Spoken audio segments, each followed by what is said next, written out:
Hi everyone and welcome to Amy Learns to Cook. On the show today, we're going to make a roasted asparagus and red pepper tart. This recipe was inspired by Michelle Roux, who is a very famous pastry chef over in the UK. I changed his recipe up a little bit to make it great for the home cook. We are going to be making this absolutely beautiful and delicious roasted asparagus and red pepper tart. So join me and let's get cooking.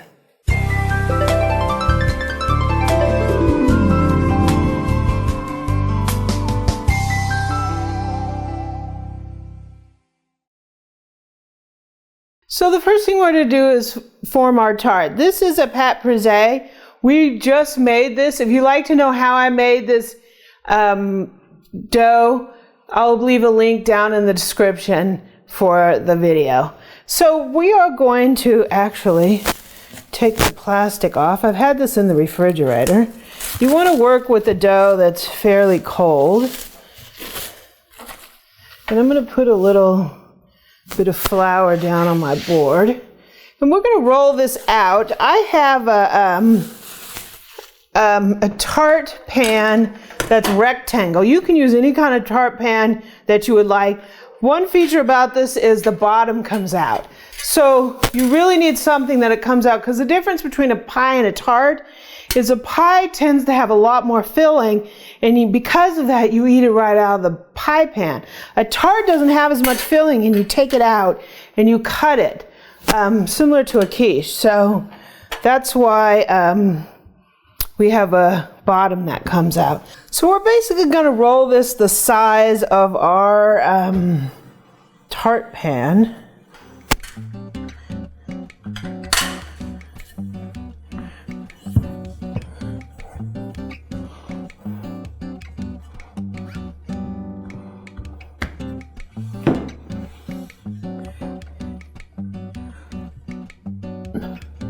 And we're going to roll it up on our rolling pin here.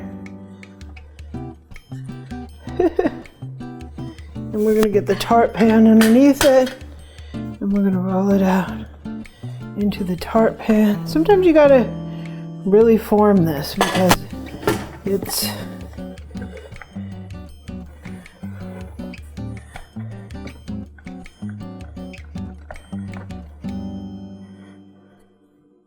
and we're just going to roll our rolling pin across here and clip the edge. So one good thing about a tart pan is you have an instant edger.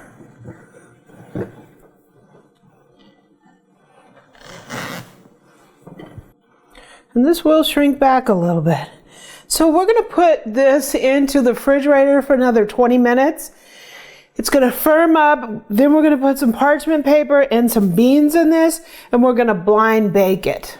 We have our tart shell, and it's been in the refrigerator, and it's nice and cool. What we want to do is we want to blind bake it. And the reason you want to blind bake it is if we put our egg filling in here, the egg is going to cook relatively quickly, because that's what eggs do, right? But the crust won't cook, so the crust will be raw. So we basically want to partially cook the crust so it will finish cooking when we're cooking it with the eggs, right? So the first thing we want to do is we want to dock it. And basically you just take a fork and you poke some holes in here. And what that does is that keeps it from puffing up and getting bubbles in the crust, because you don't want big bubbles in there, because especially since we're taking this out of the tart pan, a big bubble will just basically make it leak, right, if there's any juices, and we don't really want that. So we're going to dock this really good.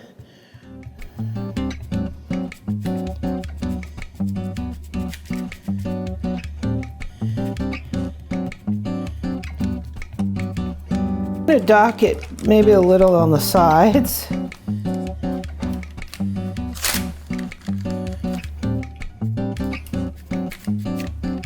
And the crust will shrink back a little bit. That's inevitable, right? As a pastry chef, I would know how to keep that from happening, right? So next we're going to take some parchment paper, and I just basically tore this. We're gonna put this in here, and this is also gonna keep it from puffing up. You wanna use something called pie weights, and you can actually go out and buy pie weights, but what works just as well is beans, right? And I have a bag of pinto beans that I keep just for the purpose of blind baking pie shells. I keep them in this Ziploc bag, and basically when I'm done with them, I just let them cool and I throw them back in this bag, and they're completely reusable. They don't really cook ever because you don't blind bake it long enough. I guess eventually your beans would cook, but they haven't on me to this point. So we're just going to fill this up. We're going to make this, hopefully this will keep it from shrinking as well, but it will definitely keep it from getting bubbles in it. So we're going to go ahead and bake this off. We're going to bake it at 350. We're going to do it for about 20 minutes or so. And then we're going to go ahead and take the beans out, and we're going to pop it back in the oven for another 10 minutes just to brown up the bottom. So we've baked this off for 20 minutes. We're going to go ahead and get these beans out of here. Ooh. And we're going to go ahead and put this back into the oven for about 10 minutes or so to brown up the bottom. So what I have here is a 2-pound package of asparagus that I got from my local club store. I probably won't be using this much in the tart, but I'm going to use the extra for lunch, right? What I did is I washed it, I trimmed the edges, and I cut it roughly in 4-inch pieces. You want to cut it the length. With my rectangle tart pan, you want to cut it the crossways length of that. I also have a red bell pepper, and I'm just going to put a little bit of pepper on this and a little bit of salt, and we're going to put this in the oven and roast it up just so it starts taking that edge off of the hardness. We don't want to roast them all the way because they'll just be mushy in the tart. So we're going to take the raw edge off just till they're crisp tender, and then we'll make our tart. Okay, so our tart dough is out of the oven, and we're gonna fill it. So I've got 4 eggs here, and I'm really giving them a good beat. You wanna make sure you've combined all the yolks and the whites, right?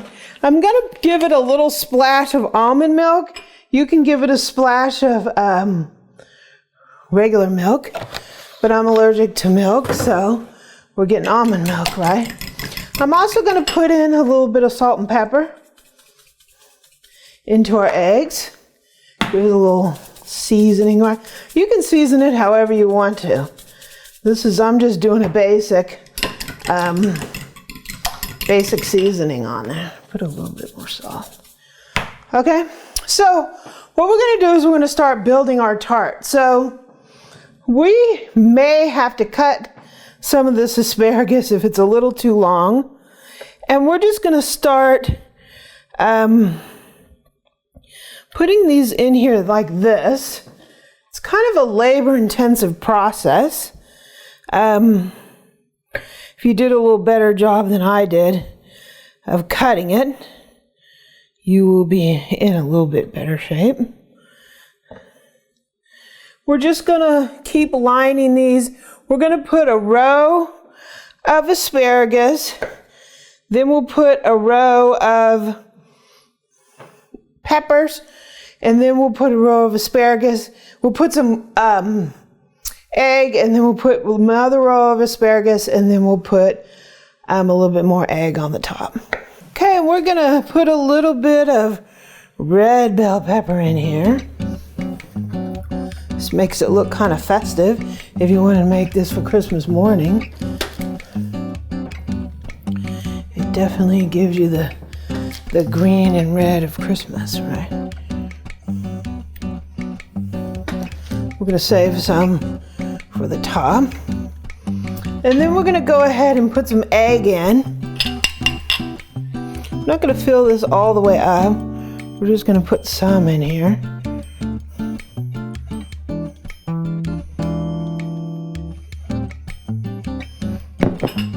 Okay, and then we're gonna put another row of asparagus. This time I'm gonna focus on the tips, just so it's a little more pretty looking. You have the little flower end of the asparagus.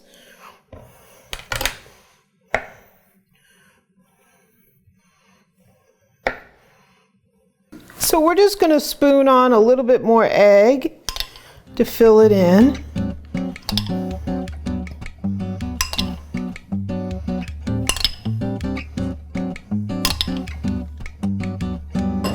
And we're gonna give us one little more dose of our roasted red peppers. Make it kind of festive for the top, right?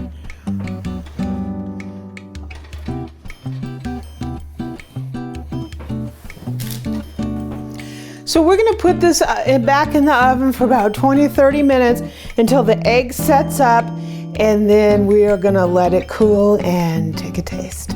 The tart is out of the oven and we've let it cool. It's totally set up. It's not overly cooked. If you cook it too much, the egg will come just tough and rubbery. So you don't want to do that. So you take it out when it's just almost done, and then you let it cool, and it's gonna come up in temperature a little bit and finish cooking. So let's take a taste. We took this out of there. If you hold the bottom of your tart like this, the sides will just fall off. That's what's great about a tart as opposed to a pie. A pie, you want to eat it in the pan. A tart, you're going to take the sides off. So let's get this down here. And we will cut us a little piece. I'm going to cut the end because I want more crust. Ooh, it looks delicious. I'm just going to take a little piece and put it over here on the plate. Now we're going to try it. I'm ready to try this. It looks delicious. The crust is nice and flaky. You can smell the asparagus. It is absolutely delicious. The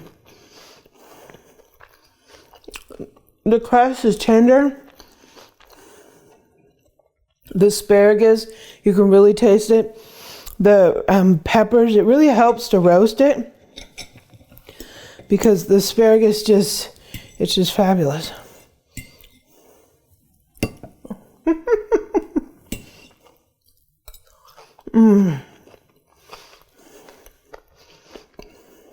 It really is absolutely fantastic. It tastes as good as it looks. If you like this recipe, please subscribe below and leave me a comment and a like, and visit my website at amylearnstocook.com. I'm also on Twitter and Pinterest at Amy Learns to Cook.